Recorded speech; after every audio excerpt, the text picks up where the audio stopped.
Good morning students. बेटा आज हम आपको पढ़ाने वाले हैं थर्ड यूनिट के अंदर एम्पियर सर्किटल रूल। हेडिंग डालें सभी।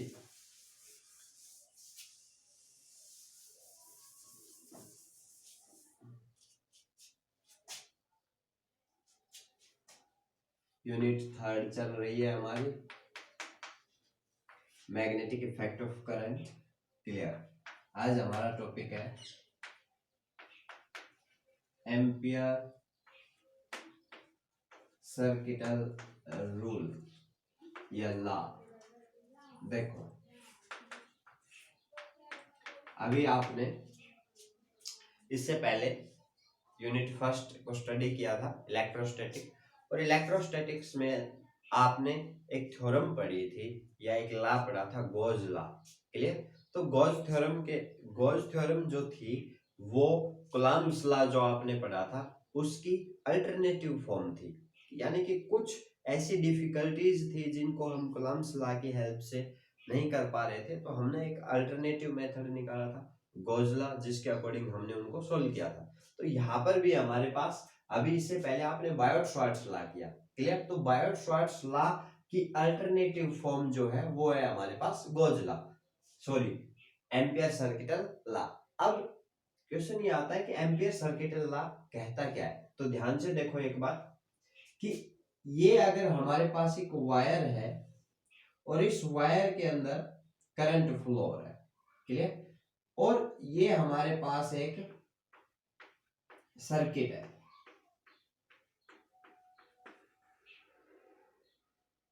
ये हमारे पास एक सर्किट है और इस सर्किट से करंट, देखो ये हमारे पास एक सर्किट है और इस सर्किट से एक करंट कैरिंग वायर पास हो रही है। क्लियर। अब हमें क्या करना है, किसी भी पॉइंट पर मैग्नेटिक फील्ड कैलकुलेट करनी है। क्लियर। तो ये जो लॉ है ये क्या कहता है कि अभी जैसे मैग्नेटिक फील्ड की डायरेक्शन टेंजेंट के अलोंग होगी। क्लियर। और यहां पर हम एक छोटा सा करंट एलिमेंट लेकर चलते हैं। ये इस वायर का एलिमेंट है जिसकी लेंथ है dl। क्लियर। तो एम्पियर और करंट फ्लो हो रहा है हमारे पास I। क्लियर। तो एम्पियर सर्किटल रूल क्या कहता है, लिखो। It states that line integral of magnetic field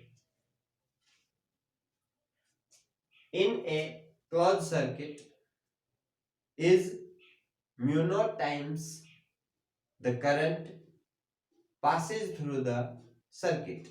clear. अब देखो यहां पर हमारे पास क्या है, इसकी स्टेटमेंट है कि लाइन इंटीग्रल ऑफ, वहां पर गॉस लॉ में आपने सरफेस इंटीग्रल किया था, तो यहां पर मैंने एक सर्कल ड्रा किया था जो कि सरफेस इंटीग्रल को डिनोट करता था। यहां पर हमारे पास लाइन इंटीग्रल, तो मैंने सिंपल इसको लिखा कि line integral of B dot D L is equals to mu naught times the current passes through the circuit. ये हमारा सिंपल एम्पियर सर्किटल लॉ है। अब ये जो म्यू नॉट है, ये म्यू नॉट क्या है हमारे पास, मैग्नेटिक परमिएबिलिटी।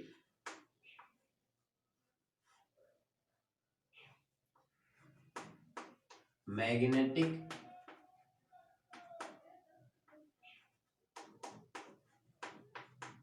परमिएबिलिटी। अब देखो आपने इससे पहले इलेक्ट्रिक परमिटिविटी के बारे में पढ़ा था। क्लियर।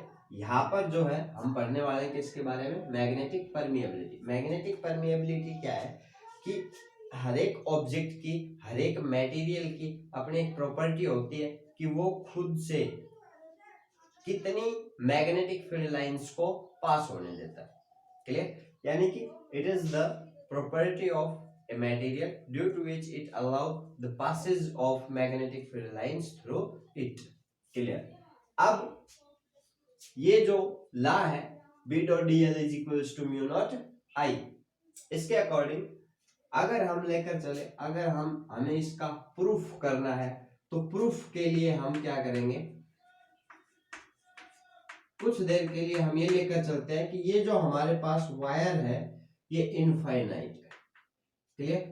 अब ये इनफाइनाइट वायर है और इसके अंदर आई करंट फ्लो हो रहा है, और ये जो हमारा सर्किट है थोड़ी देर के लिए हम इसकी जो रेडियस है वो क्या लेकर चल रहे हैं, आर लेकर चल रहे हैं। क्लियर? तो इससे पहले हमने फाइंड आउट किया है कि भाई कोई भी अगर स्ट्रेट करंट कैरिंग वायर है और उससे अगर आर डिस्टेंस पर हमें मैग्नेटिक फील्ड कैलकुलेट करनी है, तो जो मैग्नेटिक फील्ड आई थी वो हमारे पास आई थी mu naught I upon 2 pi R. Clear? अब इसका हम यूज करते हैं एम्पियर सर्किट लॉ के अंदर। तो यहां से हमारे पास क्या है कि भाई line integral of B dot DL is equals to, clear? अब बी की वैल्यू अभी देखो यहां से मैग्नेटिक फील्ड और करंट एलिमेंट, मैग्नेटिक फील्ड और ये जो हमारा सर्किट एलिमेंट है ये दोनों सेम डायरेक्शन में है। आपको पता है डॉट प्रोडक्ट के लिए क्या आता है हमारे पास, कॉस थीटा। यहां पर दोनों सेम डायरेक्शन में है, यानी कि थीटा हमारे पास 0 डिग्री है, देन कॉस 0 डिग्री, यानी कि ये हमारे पास आया integration of b into d L is equals to, अब b into integration of D l, यानी कि यहां से हम कह सकते हैं बी की value mu naught I upon 2 pi R integration of D L, ये सारे छोटे छोटे एलिमेंट डीएल डीएल डीएल मिलकर क्या बनाएंगे, circumference of this circuit which is equals to 2 pi R. तो यहां से ये 2 पाई आर हमने 2 पाई आर से कैंसिल कर दिया, यानी ओनली क्या बचा, म्यू नॉट आई, यानी line integral of magnetic field is equals to mu naught times the current passes through the circuit. ये हमने यहाँ पर प्रूव करके दिखाया। क्लियर? इसके बाद हमारे पास आता है जो नेक्स्ट टॉपिक है हमारा सोलेनॉइड। हेडिंग डाले सभी।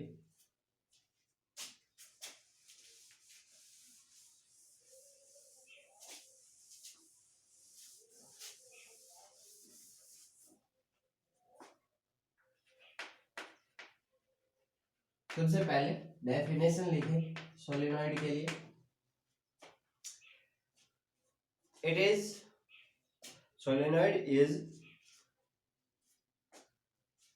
insulated copper wire wrapped in the form of helix or a material, यानी कि जो सोलिनॉइड है वो हमारे पास बेसिकली क्या है कि एक इंसुलेटेड कॉपर वायर जिसको आपने किसी मटेरियल के ऊपर हेलिक्स की फॉर्म में, हेलिक्स यानी कि जैसे स्प्रिंग होती है, क्लियर, स्प्रिंग की फॉर्म में, स्प्रिंग की शेप में हमने उस मटेरियल पर उसको बाउंड कर दिया और उसको एक किसी भी ईएमएफ के सोर्स से कनेक्ट कर दिया जिससे कि उस वायर के अंदर करंट फ्लो हो सके। क्लियर? और जो सोलिनॉइड है, कोई भी जो सोलिनॉइड है उसको हम आइडियल सोलिनॉइड बोलते हैं या लॉन्ग सोलिनॉइड बोलते हैं। कब? जब वायर की जो लेंथ है वो उसके डायमीटर के रिस्पेक्ट में बहुत ज्यादा लार्ज हो, यानी कि फॉर एग्जांपल ये हमारे पास वायर है और इसका डायमीटर जो है वो क्या है, इतना। अब देखो इस वायर का जो डायमीटर है वो इस वायर की लेंथ के रिस्पेक्ट में क्या है, बहुत छोटा है। क्लियर? तो इस जो सोलिनॉइड है इसको हम क्या बोलेंगे, एक आइडियल सोलिनॉइड बोलेंगे, लॉन्ग सोलिनॉइड बोलेंगे। क्लियर? और जो हमारे पास जैसे ये हम लेकर चलते हैं थोड़ी देर के लिए, ये हमारे पास मटेरियल है, पहले मैं डायग्राम से बना रहा हूँ सोलिनॉइड के। अब ये हमारे पास मटेरियल है और हमें क्या करना है, स्प्रिंग की फॉर्म इस तरीके क्लोजली बाउंड, याद रखे इस वर्ड को, आपको क्लोजली बाउंड करना है। क्लियर? और फिर इसको हमें एक बैटरी से कनेक्ट कर देना, यहाँ पर एक की लगा देनी। क्लियर? ठीक है? तो ये जो हमने इंसुलेटेड कॉपर वायर को किसी मटेरियल पर हेलिक्स की फॉर्म में क्लोजली बाउंड किया तो ये हमारे पास एक सोलिनॉइड बन गई। क्लियर? अब जैसे ही आप इसकी को क्लोज करेंगे इससे करंट फ्लो होगा और करंट फ्लो होगा तो यहाँ इस वायर के अंदर करंट फ्लो होगा। और आपको पता है कि करंट कैरिंग वायर एक मैग्नेट की तरह बिहेव करती है, उसके अंदर मैग्नेटिक फील्ड होती है, उसके चारों तरफ मैग्नेटिक फील्ड होती है। क्लियर? अब ये जो हमारे पास डायग्राम है इसी को मैं दूसरी फॉर्म में ड्रॉ करता हूं।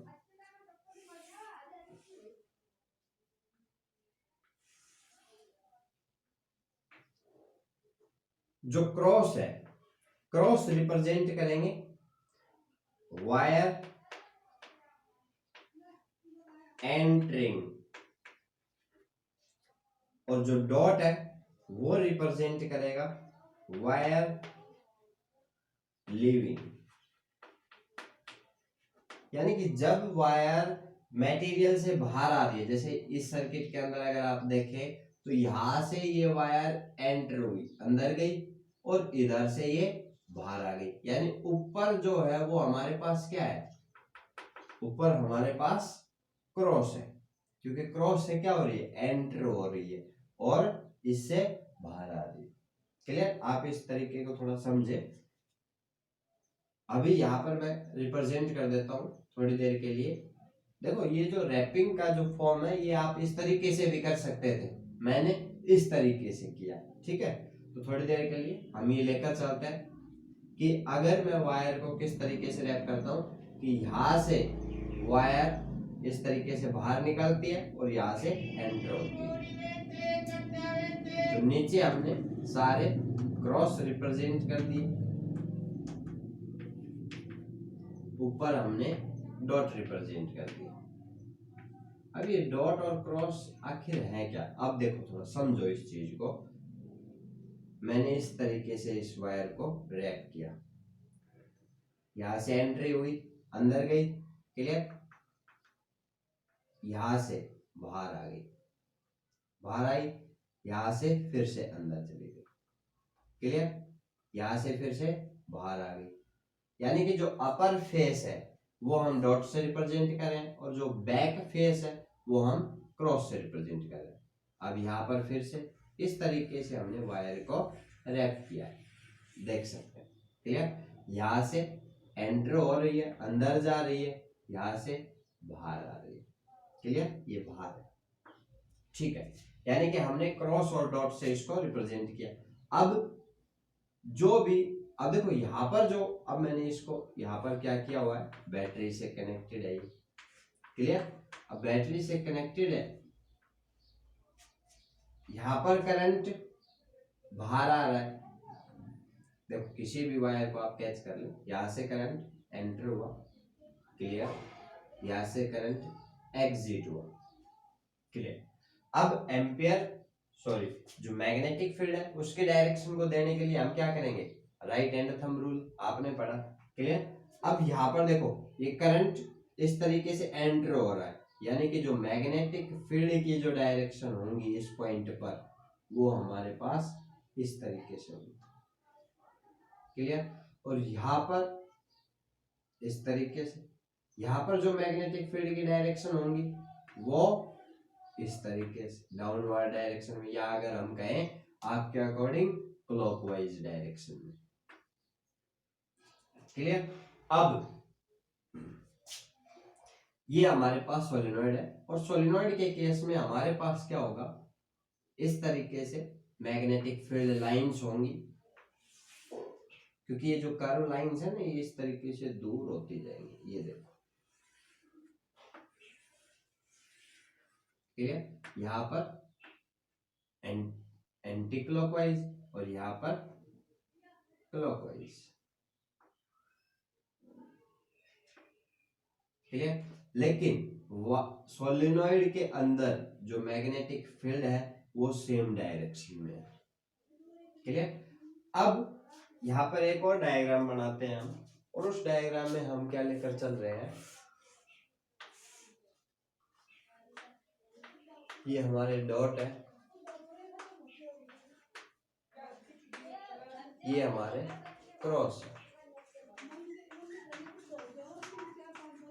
क्लियर। अब हमें क्या करना है, ये मैग्नेटिक फील्ड है, सोलेनॉइड के अंदर जो मैग्नेटिक फील्ड है वो यूनिफॉर्म है। यहाँ पर आप देख सकते हैं ये जो मैग्नेटिक फील्ड है ये इस तरीके से है, यहाँ पर मैग्नेटिक फील्ड इस तरीके से। अब देखो ये जो मैग्नेटिक फील्ड की डायरेक्शन है, अगर हम सोलिनॉइड के बाहर आउटसाइड अगर कोई पॉइंट लें, क्यू पॉइंट ले लिया, अब सोलिनॉइड के बाहर अगर हम कोई पॉइंट लेते हैं क्यू, तो इस पॉइंट पर जो मैग्नेटिक फील्ड है वो देखो कैंसिल हो रही है। यहाँ पर जो डायरेक्शन है और यहाँ पर जो डायरेक्शन है दोनों एक दूसरे के अपोजिट है। क्लियर? अपोजिट डायरेक्शन है, मैग्नेटिक फील्ड एक वेक्टर क्वांटिटी है, तो सिंपल सी बात, वो एक दूसरे को कैंसिल आउट कर देंगे। यानी कि आप याद रखें कि सोलिनॉइड के बाहर, आउटसाइड द सोलिनॉइड, जो मैग्नेटिक फील्ड होगी वो क्या होगी? जीरो। क्लियर? मैं अगर हम बात करें inside the solenoid, inside the solenoid जो मैग्नेटिक फील्ड है वो होगी यूनिफॉर्म, यानी कि सेम। क्लियर? ये कुछ पॉइंट्स हैं जिनको आपको यहाँ पर कैच करना है। क्लियर? अब इसके बाद हम स्टडी करते हैं कि हमें क्या है कि ये जो हमारी सोलिनॉइड है इसके अंदर हमें किसी भी पॉइंट पर मैग्नेटिक फील्ड कैलकुलेट करनी है। तो मैं इन डायग्राम्स को रफ कर देता हूं थोड़ी देर के लिए। अब देखो, हमें करना है कि ये हमारे पास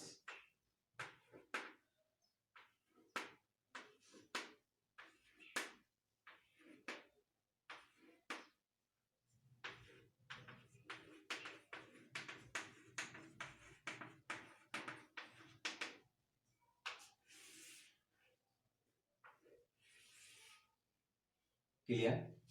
करंट की डायरेक्शन आप समझ पा रहे हैं, यहां से एंटर हो रहा है, क्लियर, और यहां से आउट हो रहा है, यहां से एंटर, यहां से out. Clear?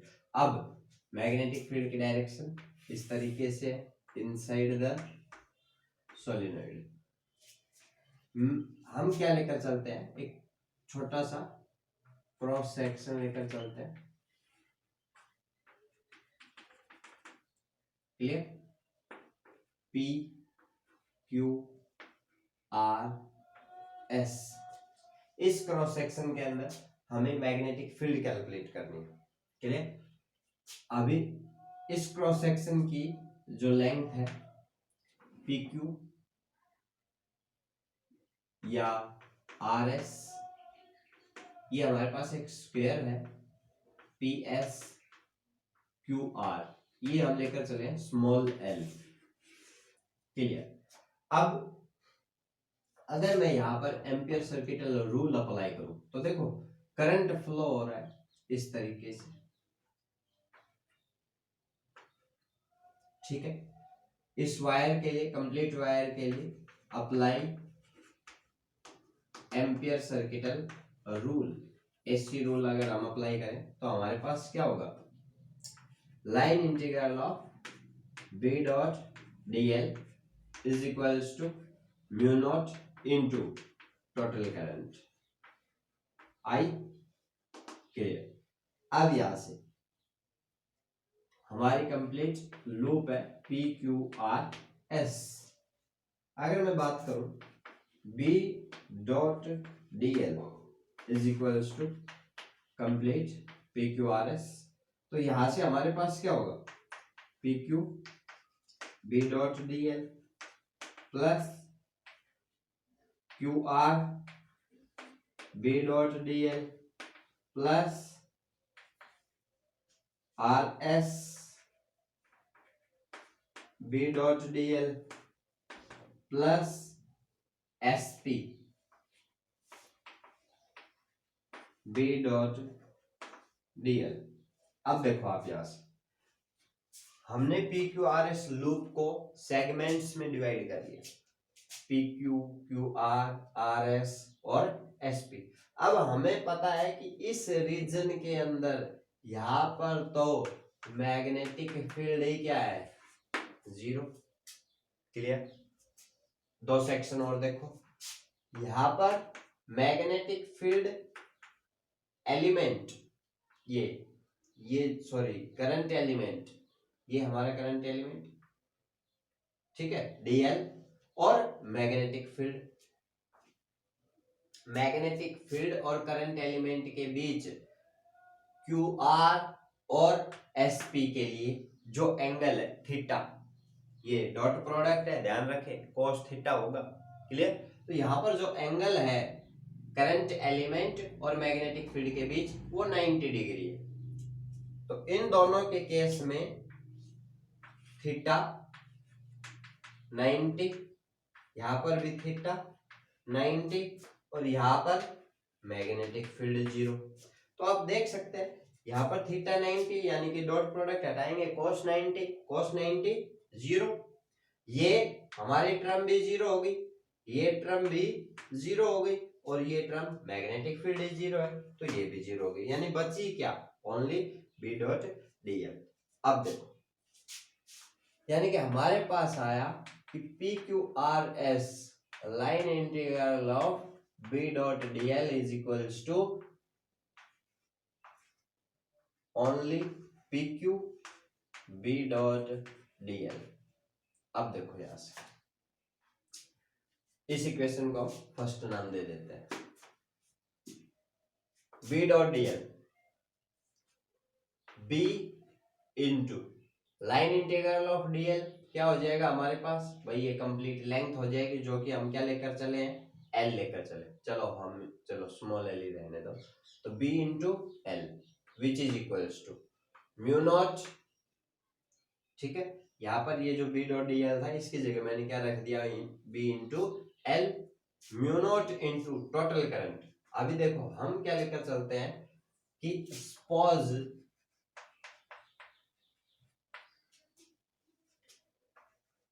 n is a number of turn पर यूनिट लेंथ। ये जो हमने लूप ली है इस लूप की यूनिट लेंथ के ऊपर कितनी टर्न्स वाउंड है, n टर्न्स वाउंड है। क्लियर? तो जो टोटल टर्न्स होंगी वो कितनी होंगी, n इंटू एल। क्लियर? एक टर्न में करंट फ्लो हो रहा है I, तो टोटल करंट कितना होगा, n इंटू एल इंटू आई। ये वैल्यू आप यहां पुट करेंगे तो क्या आएगा, n into L into I.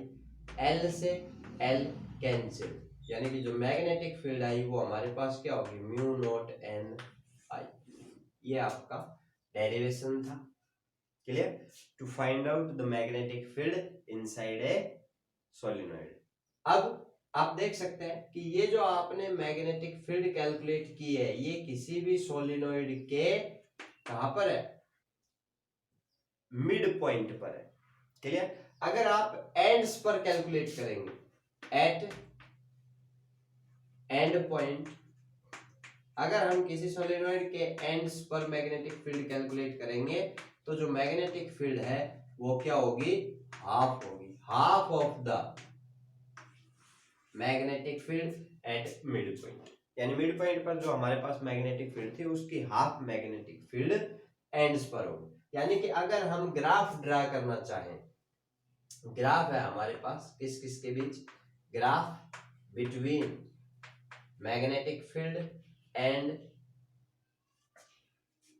Length of solenoid. देखो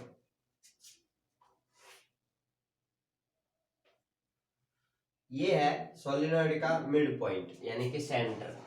क्लियर? सेंटर पर मैग्नेटिक फील्ड हाईएस्ट है। क्लियर? और हाईएस्ट जो मैग्नेटिक फील्ड है वो है हमारे पास म्यू नॉट एन आई।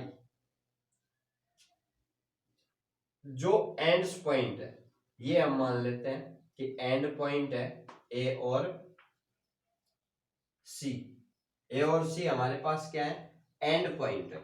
अब जो एंड पॉइंट्स है वहां पर जो मैग्नेटिक फील्ड है वो हाफ होगी, हमने फाइंड आउट किया ये। क्लियर? यानी कि जो हमारे पास ग्राफ है वो किस तरीके से होगा,